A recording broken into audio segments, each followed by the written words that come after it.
समाज में पहले बात तो लड़कियों को रखते ही नहीं थे, क्योंकि लड़कियों को मतलब होते ही ज़मीन में गाड़ देते। माँ को पता चलने नहीं दिया। जैसे मेरा जन्म हुआ और समाज की औरतें उठाकर मुझे जंगल में ले जाके गाड़ दिया। तो मेरी मौसी ने कहा कि तो मर गई होगी, 4-5 घंटे हो गए, अब लेट हो गए अपन। तो माँ ने कहा कि नहीं, मेरी धड़कन और मेरी आवाज़ और मेरा दिल कहता है कि, और मेरा विश्वास कहता है कि मेरी बेटी मुझे ज़िंदा मिलेगी। ऐसे तो हमने देखा ही नहीं, वैसे तो ज़िंदगी में देखा ही नहीं। समाज से तो खिलाफ नहीं जा सकते। तो मैं धनतेरस को जन्मी थी तो मेरा नाम भी धनवंती आया था। डॉक्टर साहब, आप इसको ढंग से चेक नहीं कर रहे हो, ये धरती माता की बेटी, आपको पता नहीं ये नहीं मरने वाली। लेके आया वो धनवंती को लेके आया था।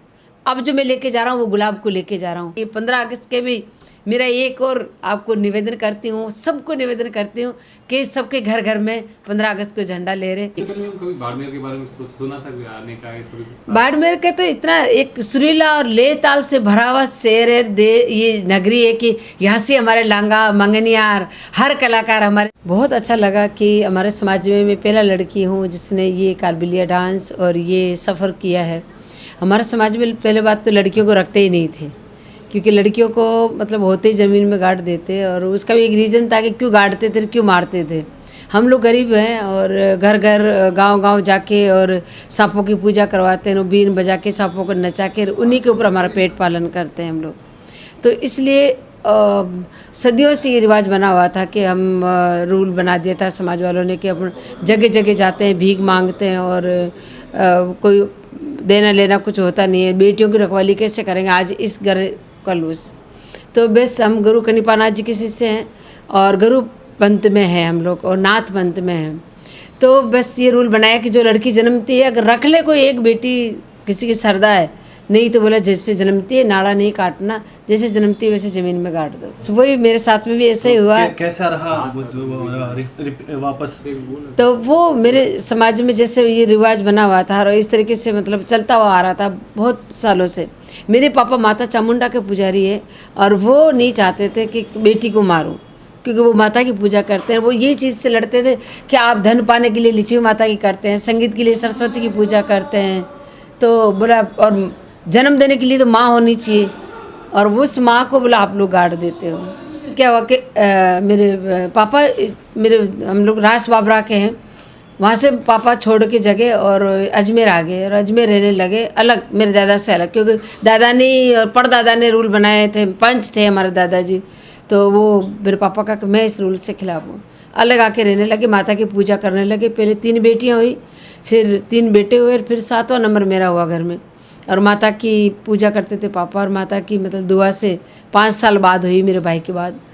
तो बस उस रोज़ धनतेरस थी और पापा चले गए अजमेर कुछ सामान लेने के लिए, और पीछे औरतें थी हमारे समाज की और छोटे छोटे बहन भाई थे।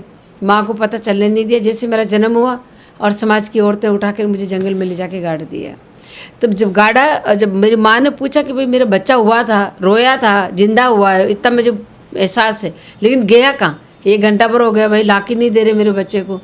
तो औरतें धमका के चली गई कि तेरा बच्चा कहाँ है, कोई बच्चा नहीं है, तू चुपचाप नहा धो के और सो जा। तो मेरी माँ कहती मेरा बच्चा नहीं मिले जब तो ये नहाना धोना क्या होता है, मुझे तो मेरा बच्चा चाहिए। मेरी मौसी से पूछा कि मेरा बच्चा, तेरे को तो पता होगा, तू मिडवाइफ है, तू भी साथ में। तो बोले बहन मैं कुछ नहीं कर सकी, तेरे लड़की हुई थी, उसको ज़मीन में गाड़ दिया औरतों ने ले जाके। तो इस तरीके से बहनों में बातें हुई, और मेरी माँ ने उसके हाथ जोड़े कि मेरे को वो जगह बता दे कहाँ गाड़ा है, मैं जाके ले आऊँगी मेरी बेटी को। तो मेरी मौसी ने मना कर दिया कि मैं अभी तो नहीं बता सकती, लेकिन इस सब लोग सो जाएंगे उसके बाद जब तू इतना कह रही है। तो बोले वो बेटी जिंदा निकलेगी तो मैं तेरे को दे दूँगी, तेरे 5 बेटे ही बेटे, तो कैसे भी करके मुझे बता। तो मेरी मौसी ने कहा कि तो मर गई होगी, 4-5 घंटे हो गए, अब लेट हो गए अपन। तो माँ ने कहा कि नहीं, मेरी धड़कन और मेरी आवाज़ और मेरा दिल कहता है कि, और मेरा विश्वास कहता है कि मेरी बेटी मुझे ज़िंदा मिलेगी। और जैसे मेरी मौसी के साथ जाके मेरी माँ जंगल में जाके खोद के निकाला तो मेरी सांसें चल रही थी। तो कहते हैं कि माँ चाहे तो क्या नहीं कर सकती, क्योंकि माँ ही जन्मदाता होती है, वही अपनी भगवान होती है। माता पिता ही तो भगवान होते हैं, भगवान को तो हम बाद में याद करते हैं, पहले तो भगवान माता पिता। अगर वो चाहे कि ये इसकी लाइफ लंबी करनी है कि इसकी कम करनी है तो माता पिता डिसाइड करता है, नहीं कि कोई अड़ोसी पड़ोसी। पर मेरे साथ तो पड़ोसियों ने डिसाइड किया ये, और भगवान से भी ज़्यादा वो औरतें निकली, क्योंकि भगवान डिसाइड करता है या माता पिता। पर कोई नहीं, भगवान की मेहरबानी थी कि मैं ज़िंदा निकली और मेरी माँ का विश्वास जीता। तो मैं एक मैसेज देती हूँ कि मैं हर माँ को ये कहना चाहती हूँ कि कन्या भ्रूण हत्या चलता है।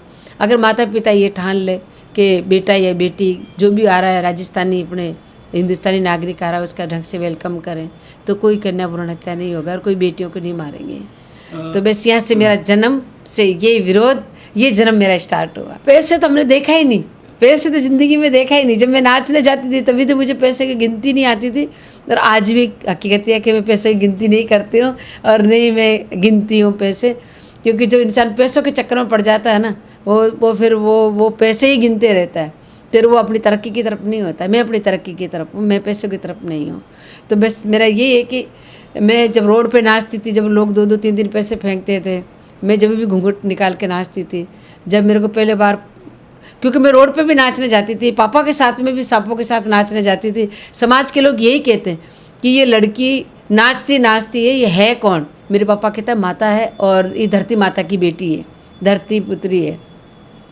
9 महीने माँ के पेट में रही है, 5 घंटे धरती माता के। तो मेरी बेटी स्पेशल है और धरती माता की बेटी है। पापा ये कहते, लेकिन समाज वाले ये कहते अरे तो और भी तो कोई भूतनी चुड़ावण भी तो हो सकती है तेरी बेटी, इस तरीके से ताना देते थे। मेरे पापा डर के मारे, मैं 7 लड़की 6 महीने की हो गई थी तो वो 7 लेके जाया करते थे सांपों को नचाने जाते। तो मुझे तो जब रोती में दूध के लिए तो वो सांपों का झूठा दूध मुझे मेरे पापा पिला देते। और बस माँ भी पूछती कभी कभी कि बच्ची 6 महीने के बच्चे को खिलाते क्या हो, खाती तो नहीं है ये? बोले जो सांपों का दूध मस्ता ना वो मैं इसको पिला देता हूँ। बोले इसको भी सांप का बच्चा बना दिया आपने तो। बोले क्या हुआ है? तो बोले धरती माता की बेटी, ये और सांप भी धरती में रहते हैं, ये भी धरती में रहती है, धरती से आई है। तो इस तरीके से दोनों के हंसी मजाक होते थे। और वो हंसी मजाक ऐसा हकीकत में बदला कि धीरे धीरे करके मैं डांस करने लगी और समाज के लोग समाज बाहर करना स्टार्ट कर दिया मेरे पापा को कि नहीं तू बेटी को नचाता, बेटी की कमाई खाता, तेरे को समाज से बाहर होना पड़ेगा।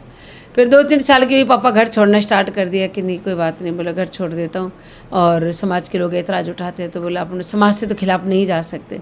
तो इस तरीके से फिर मैं घर पे थी, लेकिन छोटी छोटी बच्चियों के साथ या फिर कोई औरतों के साथ या फिर मेरे चाचा थे उनको बड़ा पछड़ा के मेरे को तो डांस करना है। लड़कियों को कह देती कि चलो अपन एक ढाणी में मांग के आते, मैं वहाँ नाच लूँगी औरतों के सामने, तुम जो भी दाल रोटी देवे, जो भी घाट राबड़ी खिलाए वो तुम खा लेना, मुझे तो नचा दे बस खाली जंग। तो कभी जंगल में नाचती थी, कभी गांव ढाणी में नाचती थी, लेकिन वो डांस मेरा मतलब कंटिन्यू रहा कि वो छूटा नहीं कभी भी, क्योंकि शायद हो सकता है इस डांस से मेरा जीवन जुड़ा हुआ है। और ये डांस नहीं करती हूँ तो बाकी ऐसा लगता है कि मेरी ज़िंदगी में कुछ किया ही नहीं।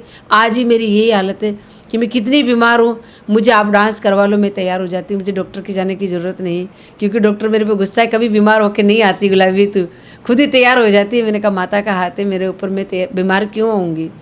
तो इस तरीके से बस मेरा जीवन स्टार्ट हुआ। 7 साल की उम्र में मैं पुष्कर मेला में औरतों के साथ छुप छुपा के नाच रही थी, क्योंकि औरतें बोल ले जाती थी मुझे छुपा छुपा के कि आदमियों को पता नहीं चले, हम लोगों को पैसे मिल जाए तो काजल बिंदी टिकी खरीद लेंगे, क्योंकि 15 दिन का मेला भरता है पुष्कर मेला। तो उसमें मेरे को छुप छुप के नचाती थी।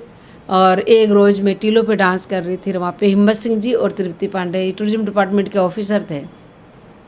1981 की बात है ये। और वो उन्होंने मुझे देखा वहाँ पे और कहा कि सपेरों की लड़की, पहले बार हमने देखा कि ये कालबेलिया एक सपेरा समाज की लड़की बीन पे डांस कर रही, सांपों को नचाते हो भाई तुम, लड़की कब नचाने लगे।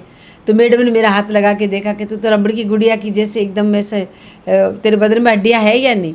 तो मैडम ने कहा, और फिर मेरे को शाम को उन्होंने प्रोग्राम के लिए इनवाइट किया, मेरे चाचा से बात किया कि तुम इसको वहाँ प्रोग्राम में लेके आना। कि मैडम प्रोग्राम क्या होता है? कि बोले वही होता है जो तुम यहाँ डांस करते हो, वहाँ स्टेज पे करोगे, यहाँ पे तुम लोगों की मिट्टी में नाच रही है ये, बस यहाँ पैसे फेंकते लोग, वहाँ पे लोग तुम्हारी ताली बजा के स्वागत करेंगे। तो इस तरीके से हम लोग शाम को पहुँच गए, फिर दूसरे रोज़ भी पहुँच गए। और इस तरीके से फिर वो पहले बार जो मैंने प्रोग्राम किया वो 1981 पुष्कर मेला में मैंने स्टार्ट किया। और जो मंच मिला मुझे पुष्कर मेला में मिला, और उस टूरिज्म डिपार्टमेंट की तरफ से मैं मंच पे आई।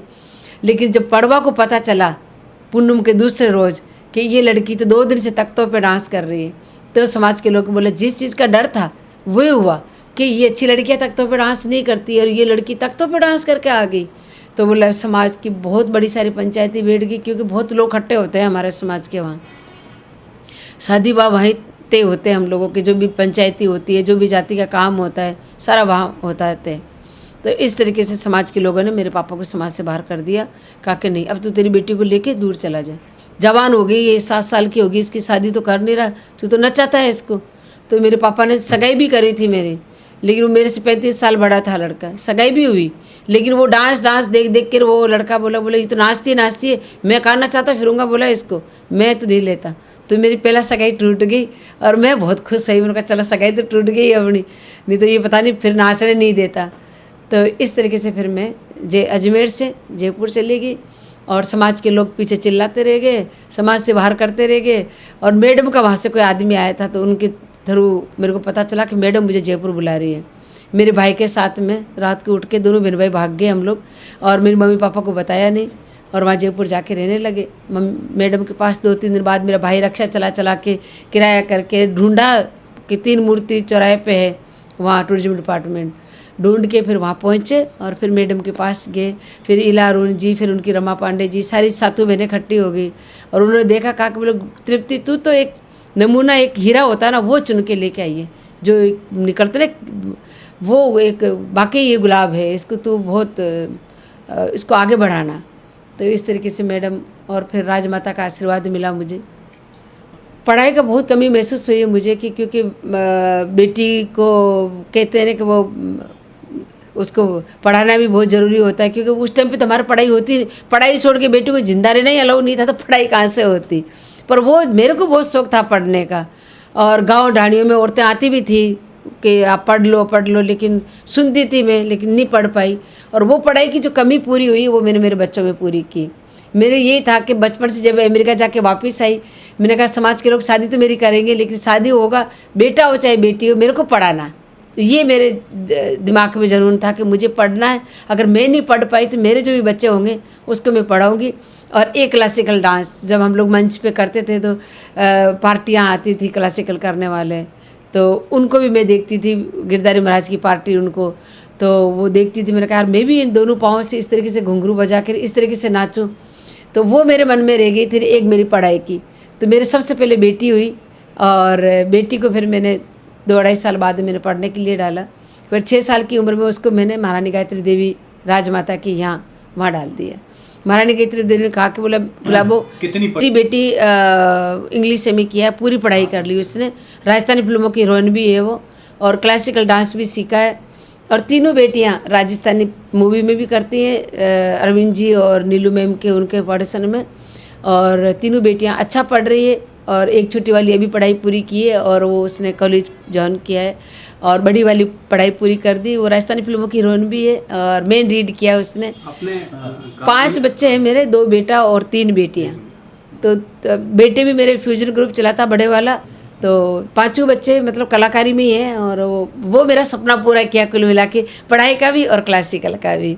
छोटी वाली भी मेरी बहुत क्लासिकल डांस भी कर रही है, अभी सीख रही है, और गाना भी सीख रही है, और मॉडलिंग भी करती है। मेरे को बहुत अच्छा लगा कि मैं जब बचपन से सुन रही थी कि ये लड़की बहुत आगे जाएगी, बहुत आगे जाएगी। अमेरिका में राजीव गांधी जी मिले थे, वो मेरे से राखी बंधवाई, क्योंकि जाने से 1 रोज पहले मेरे पापा गुजर गए थे, तो उन्होंने भी आशीर्वाद दिया, लता जी ने भी आशीर्वाद दिया मुझे, बेटा तू बहुत आगे जाएगी।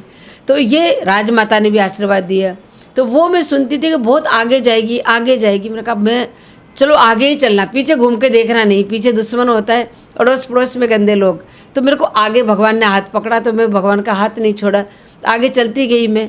और इस आगे के चक्कर में मैं 165 कंट्री जा चुकी। आपने पढ़ाई के लिए पूछा था, तो पढ़ाई मतलब एक आदमी में हुनर होता है, आदमी में अगर जुनून होता है, कला होती है ना, तो सारे रास्ते सारी चीज़ें आसान हो जाती है अपने। और अपने ये ले लेकर अपने में ये कमी है, उस कमी को अपन फील करोगे तो आपको सारे रास्ते रुक जाएंगे। लेकिन जो अपनी कमी है उसी को आप ताकत बना लो और उसी को लेके चल पड़ो, फिर देखो आपका ईश्वर अपना आप मदद करेगा। पढ़ाई लिखाई की कमी होती थी, लेकिन बस भगवान का नाम लेती, सारा काम आसान हो जाता है मेरा। तो मैं 165 कंट्री जा चुकी। भारत सरकार से मेरे को 2016 में पद्मश्री मिली है, और फिर भी मैं आगे चल रही हूँ। और सबको मैं यही कहना चाहूँगी कि आप भी आगे चले, आगे चले, आगे चले। मैं धनतेरस को जन्मी थी, तो मेरा नाम भी धनवंती आया था। और उसके बाद जब मैं 1.5 साल की थी, जब बीमार हो गई, एक बार बहुत ज़्यादा बीमार हो गई थी, तो डॉक्टर के लेके गया भगवान दास जी के मेरे पापा। तो डॉक्टर साहब ने कहा कि बोला नहीं ये लड़की बचेगी नहीं, ये तो बोला ख़त्म है, इसको घर लेके जाओ। मेरे पापा ने कहा कि ये इतनी सी बीमारी से ये लड़की मर जाए, डॉक्टर साहब आप इसको ढंग से चेक नहीं कर रहे हो, ये धरती माता की बेटी, आपको पता नहीं ये नहीं मरने वाली। बोले भाई अभी तो ये ख़त्म है, आप ले जाओ इसको। पापा ने कहा कि नहीं, ये अजमेर ख्वाजा शरीफ की धरती पे जन्मी हुई भी है, ये नहीं मर सकती। मेरे पापा अजमेर ख्वाजा शरीफ के वहाँ दरगाह में ले जाके मुझे लिटाया और 1 घंटे बाद में गुलाब का फूल आके मेरे सीने पे गिरा और मेरे हाथ पांव चलने लगे, रोने लगी मैं। और मेरे पापा मौलाना साहब ने कहा कि तुम्हारी बेटी सही होगी है, जिंदा होगी, इसको ले जाओ। मेरे पापा ने कहा कि मौलाना साहब गुलाब मैं जो लेके आया वो धनवंती को लेके आया था, अब जो मैं लेके जा रहा हूँ वो गुलाब को लेके जा रहा हूँ। आज के बाद इसका नाम ही गुलाब और मेरे लिए ये गुलाब का फूल है, तो मेरा नाम इस तरीके से गुलाब हुआ। मैं उनको एक ही संदेश देना चाहूँगी कि आप चाहे देश और विदेश के, चाहे ठीक है वो लोग अपनी संस्कृति सीख रहे हैं, आप उनकी सीख रहे हो, लेकिन जितना आप अपनी संस्कृति को आगे लेंगे, यही चीज़ है अपनी संस्कृति ऐसी है जो इसमें विदेशी लोग भी मानते हैं इसको, वो लोग यहाँ सीखने के लिए आते, तो आप बाहर क्यों जाते हैं सीखने के लिए? अपनी कला को सीखे, अपनी क्लासिकल सीखे, अपना फोक सीखे, अपने फोक गाने, क्लासिकल गाने, मांड, ये सारे सीखे, अपनी परंपरा, अपनी जो संस्कृति के जो अपना रहन सहन पहन, ये सारी चीज़ें सीखोगे तो आपको ज़िंदगी भर तक लोग आपकी पूजा भी करेंगे और आपको याद भी करेंगे। ये घोड़ा फोड़ डांस 2 दिन के होते हैं, उसके बाद भूल जाते हैं। आजकल रियलिटी शो पे देखते हैं, फर्स्ट आता है, विनर बनता है, लेकिन वो कहाँ गायब हो जाता है, पता ही नहीं चलता उसका। वहाँ अनाउंस होता है, जब तक पता होता है उसके बाद पता नहीं चलता। तो मैं चाहती हूँ कि आप भी इस तरीके से विनर बनो, आगे बढ़ो, लेकिन अपनी संस्कृति के साथ बढ़ो और अपनी कला के साथ बढ़ोगे तो आप ज़िंदगी भर तक लोग आपको याद भी करेंगे और वो कला के पीछे आपको पूजेंगे भी और आपको कभी कोई नहीं भूलेगा। ऐसा कोई बाकी है? मेरा सपना मेरी स्कूल है और वो मैं पूरा करना चाहती हूँ। जो मेरा पुष्कर में बन रहा है, अभी कोरोना की वजह से रुक गया है और सरकार की तरफ से मुझे हेल्प भी मिली थी बनाने के लिए, तो वो स्कूल में बनाना चाहती हूँ। उससे मेरा एक ड्रीम है सबसे बड़ा, मैं आज आपको बताती हूँ कि मैं उन बच्चों को जो डांस सीखेंगे मेरे से, जो वहाँ कला सीखेंगे, उसमें सबसे पहले मेरा पढ़ाई का भी है, उसमें पढ़ाई सिखाना है, फिर डांस, और डांस के बाद मेरे जो हैंडीक्राफ्ट का सारा काम, जो हम लोग ज्वेलरी पहनते हैं, कसीदा निकालते हैं, ये सारा भी सिखाना है। और फिर उन बच्चों को मैं लेके वर्ल्ड टूर में निकलने वाली हूँ। ये मेरा सबसे बड़ा ड्रीम है और उसके लिए मैं चाहे किसी के आगे मुझे हाथ जोड़ना पड़ जाए, चाहे मुझे कुछ पैदल निकलना पड़ जाए, लेकिन मैं वर्ल्ड टूर में ज़रूर निकलूँगी। ये मेरा ड्रीम है। 75वां साल पूरा हो रहा है, जिसका ये एक उत्सव मनाया जा रहा है, क्या नाम है, अमृत महोत्सव। अमृत महोत्सव सब जगह मन रहे हैं और हमारे राजस्थान में भी।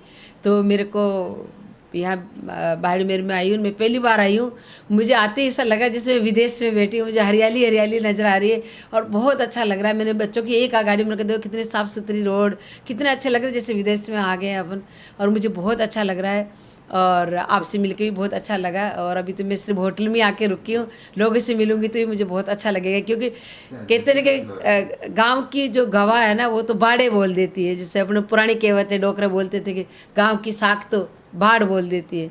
तो मैं तो जैसी सिटी में घुसी तो मेरे को रोड और लोगों के जो रहन सहन और इधर के जो चाल चलन सारे दिखे तो अच्छे लगे मुझे। और मैं उम्मीद करती हूँ कि हम जो दिखाने आए ना, हमारी कला दिखाना है, सबको पसंद आए। ये 15 अगस्त के भी मेरा एक और आपको निवेदन करती हूँ, सबको निवेदन करती हूँ कि सबके घर घर में 15 अगस्त को झंडा ले रहे। ये हमारा स्पेशली 75 साल का ये अमृत महोत्सव का ये सबसे बड़ा हमारा नारा है कि घर घर में झंडा घूमे और घर घर में हमारा तिरंगा लहरे। शाम को क्या आयोजन है और आपकी प्रस्तुतियाँ किस तरह की होगी? मेरे वाला डांस तो मैं करूँगी, फिर चरी डांस है, भवाई है, घूमर है, जो भी राजस्थानी सारे डांस है उसमें मिक्स। कभी बाड़मेर के बारे में सुना था कि आने का है? बाड़मेर का तो इतना एक सुरीला और ले ताल से भरा हुआ शहर है, ये नगरी है कि यहाँ से हमारे लांगा मंगनियार हर कलाकार, हमारे स्वरूप जी जो भी भवाई डांसर है, सारे यहाँ से आते हैं। वो बाड़मेर के कलाकार होते हैं जो देश प्रदेश में जाके अपना देश का नाम करते हैं।